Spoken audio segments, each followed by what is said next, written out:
નમસ્કાર મિત્રો, હું પટેલ પેશ યુટ્યુબની આ ચેનલમાં આપ સૌનું સ્વાગત કરું છું. દોસ્તો, જ્યારે તમે એક્સેલમાં કામ કરતા હો અને આવો પ્રોબ્લેમ આવે કે વચ્ચે વચ્ચે બ્લેન્ક સેલ હોય, ગમે ત્યાં હોઈ શકે, ચોક્કસ ક્રમમાં કે ચોક્કસ ક્રમમાં ના પણ હોય, પછી નામ હોય અને નંબર હોય, તો તમારે સૌથી પહેલાં તો આ જે બ્લેન્ક સેલ છે ને રિમૂવ કરવા છે, દૂર કરવા છે, ડિલીટ કરવા છે.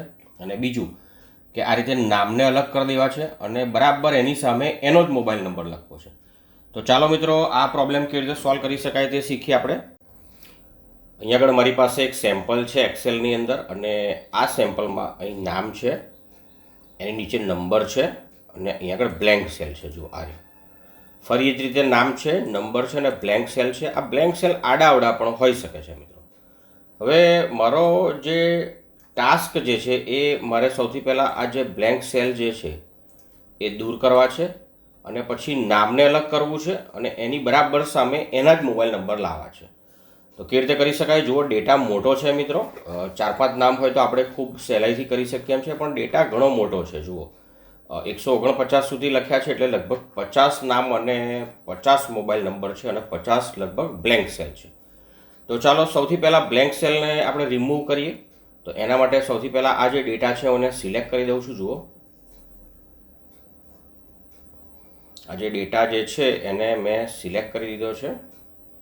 149 સુધી ડેટા જે છે સિલેક્ટ થઈ ગયો છે. જુઓ મિત્રો, હવે હું અહીંયા આગળ હોમની અંદર, આ જુઓ હોમ છે, એમાં આ હોમની અંદર હું જવાનો છું આ ફાઇન્ડ એન્ડ સિલેક્ટમાં. જુઓ, દેખાય છે ફાઇન્ડ એન્ડ સિલેક્ટ, એની પર ક્લિક કરવાનો છું અને હવે એમાંથી હું જવાનો છું ગોટુ પર. આ ગોટુ પર કંટ્રોલ G કરીને પણ તમે જઈ શકો છો. એટલે હું આની પર હવે ક્લિક કરું છું. હવે એક પોપઅપ વિન્ડો ઓપન થાય છે. અહીં કશું લખેલું દેખાતું નથી મને. મેં ઓલરેડી ટેબલ સિલેક્ટ કરેલું છે. અહીં સ્પેશિયલ લખ્યું છે, એની પર મારે ક્લિક કરવાનું છે. એટલે જો આપોઆપ અહીં ક્રમ નંબર 1 આવી ગયો અને બધું સિલેક્ટ થઈ ગયું છે. હવે અહીં નોટ્સ છે, પણ મારે નોટ્સને સિલેક્ટ નથી કરવી, મારે તો સિલેક્ટ કરવું છે બ્લેન્ક્સને. એટલે હું બ્લેન્ક્સ પર ક્લિક કરું છું. હવે હું ઓકે આપવાનો છું અહીંયા આગળ. એટલે શું થશે? જુઓ મિત્રો, અહીંયા આગળ જે બ્લેન્ક સેલ હતા એ બધા જ સિલેક્ટ થઈ ગયા છે. જુઓ, એકલા બ્લેન્ક સેલ સિલેક્ટ થઈ ગયા છે. હવે હું આને ડિલીટ કરી શકું છું. રાઇટ ક્લિક કરીને કરી શકું છું, અથવા અહીંયા આગળ ડિલીટ કમાન્ડ પણ છે મિત્રો. જુઓ, ડિલીટ સેલ્સ અહીંથી પણ કરી શકો છો.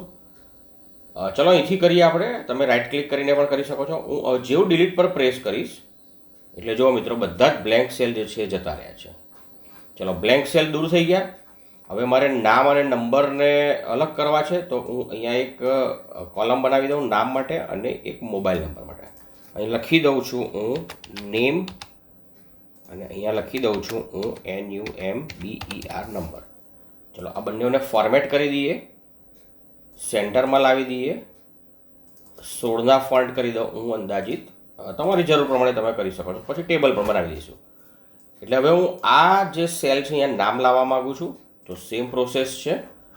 હું આ જે કોલમ A છે એની અંદર જેટલો ડેટા છે એને સિલેક્ટ કરી દઉં છું. ચલો, મેં કરી દીધો. ફરી હવે હું હોમમાં થઈને ગોટુમાં જવાનો છું. અહીં ગોટુમાં જ જવાનો છું. હવે સ્પેશિયલ પર ક્લિક કરી અહીંયા કોન્સ્ટન્ટ્સ પર ક્લિક કરવાનું છું, કોન્સ્ટન્ટ્સ પર. અને હવે મારે જોઈએ છે નામ, ફક્ત નામ. તો ટેક્સ્ટ ગણાશે. નામ જે છે ટેક્સ્ટ છે, કેમ કે એની અંદર ટેક્સ્ટ હોય છે. એટલે બાકીના બધા સેલ જે છે એને હું અનચેક કરી દઈશ. હવે મેં ફક્ત ટેક્સ્ટને સિલેક્ટ કરેલા છે અને હવે હું ઓકે કરવાનો છું. તો અહીંયા આગળ જુઓ, ટેક્સ્ટ જે છે એટલે કે નામ જે છે સિલેક્ટ થઈ ગયા છે. હવે હું એને કોપી કરવાનો છું. રાઇટ ક્લિક કરીને પણ તમે કોપી કરી શકો છો. કોપી અને કંટ્રોલ C પણ કરી શકો છો.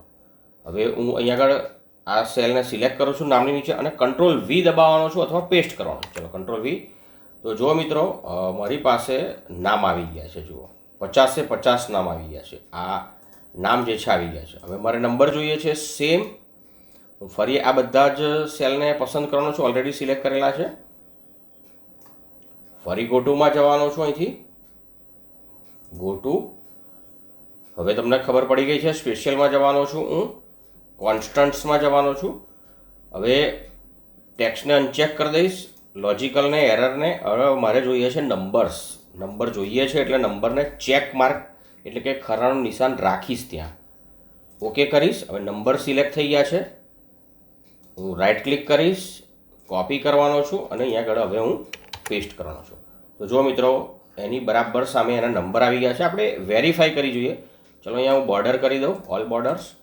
હવે હું એક નામ લઉં છું આદિત્ય મહેરા. અહીંયા આદિત્ય મહેરા છે જુઓ, એમાં છેલ્લે 212 આવે છે. અહીં આદિત્ય મહેરા તમે જુઓ એની પાછળ 212 આવી ગયા છે. એટલે કે નામની બરાબર સામે એની નીચેના મોબાઈલ નંબર આવી ગયા છે અને જે બ્લેન્ક સેલ હતા એ બધા ડિલીટ થઈ ગયા છે. તો તમે આ રીતે ખૂબ સહેલાઈથી જે બ્લેન્ક સેલ છે એને ડિલીટ કરી શકો છો અને નામ અને નંબરને સેપરેટ કરી શકો છો.